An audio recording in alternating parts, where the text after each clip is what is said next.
Okay, now we're going to talk about symmetry. And when we're talking about symmetry, it means that, of course, it's kind of like something is symmetrical, but there's that mirror image, symmetry, mirror image. So if something's symmetrical with respect to the x-axis, that means that the same things on top of the x-axis are mirrored on the bottom of the x-axis. So if we look at this first piece right here, we can see that for every x value, or there are matching y and negative y values. So for example, you can kind of think if you have the point 1, 3, the mirror image of that point, the x stays the same, but the y would be different. So if I have this point P and then I have this point P, we could call it P prime, then this would be now 1, negative 3. So points literally across from each other.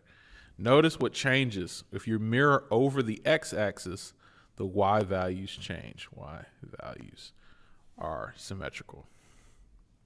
If you mirror over the y-axis, then your x values change. So for example, same point P. So that's 1, 3, 1, 2, 3. This is P. P prime, 1, would be at negative 1, 3. So you can see if you mirror over the y-axis, the x values change. Mirror over the y-axis, the x values change. Now, there's one more type of symmetry, is mirroring literally over the line y equals x, which this is this line. Or, let me start that over again. Okay, the last type of mirror we're going to talk about is with respect to the origin. So it's reflected with respect to the origin. That just means that your xy value have become negative x, negative y. So for example, so if you're going to mirror it over the origin, which this right here, this is the origin, 0, 0. If you're going to mirror something over the origin or have symmetry with respect to the origin, so like 1, 2 would become negative 1, negative 2.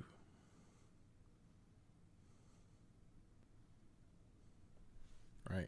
You can see the xy value becomes negative x, negative y value, and so on and so forth like that. All right, now let's talk about symmetry tests. So we're testing for symmetry.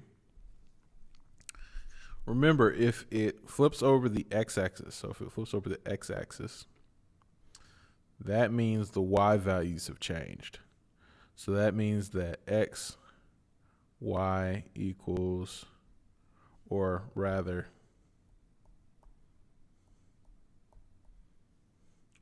that for every x value, it will be the same if you replace it with a negative y value. If we flip over the y-axis, the x's change. So the y should be the same for negative and positive x. And for the origin, if you flip both signs, they should be the same thing, basically. All right. So let's check. Let's check and see. So let's try with respect to the x-axis. Okay. So what we want to see is if, so think x-axis, we're changing y values. So if I have y squared equals x plus 81. This should be the same. Should be the same as negative y squared equals x plus 81.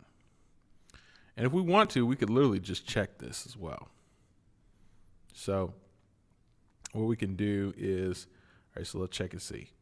So if you have negative y and you square it, it's the same thing as just y squared, right? Because a negative times a negative is positive. So yes, this does pass the test. So it does pass. All right.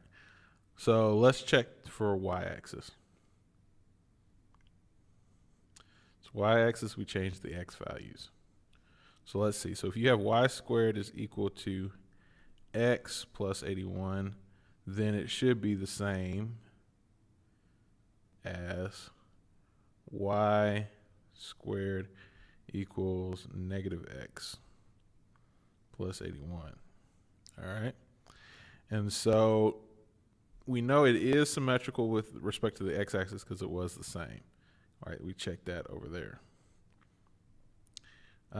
But I don't think, or it's obvious, y equals negative x plus 81. These two, you can't break this down any further. So these two are not the same, so it does not pass.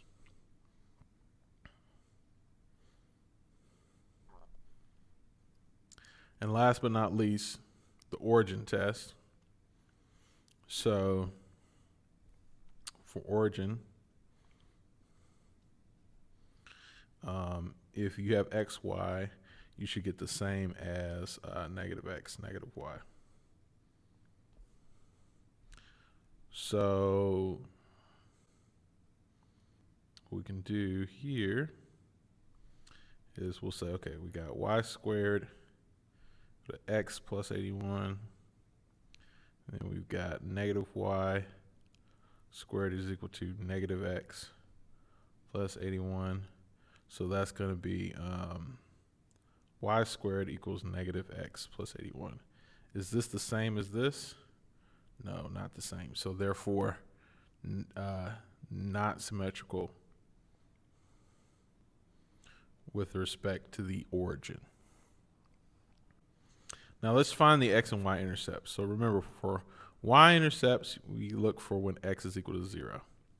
So we have, so y squared equals 0 plus 81. So you have y squared is equal to 81. So this gives you y is equal to plus or minus 9. Remember, you take the square root of both sides.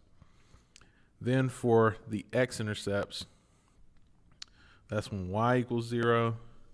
So you got 0 squared is equal to x plus 81. So this is going to be 0 is equal to x plus 81. So negative 81 is equal to x. Okay.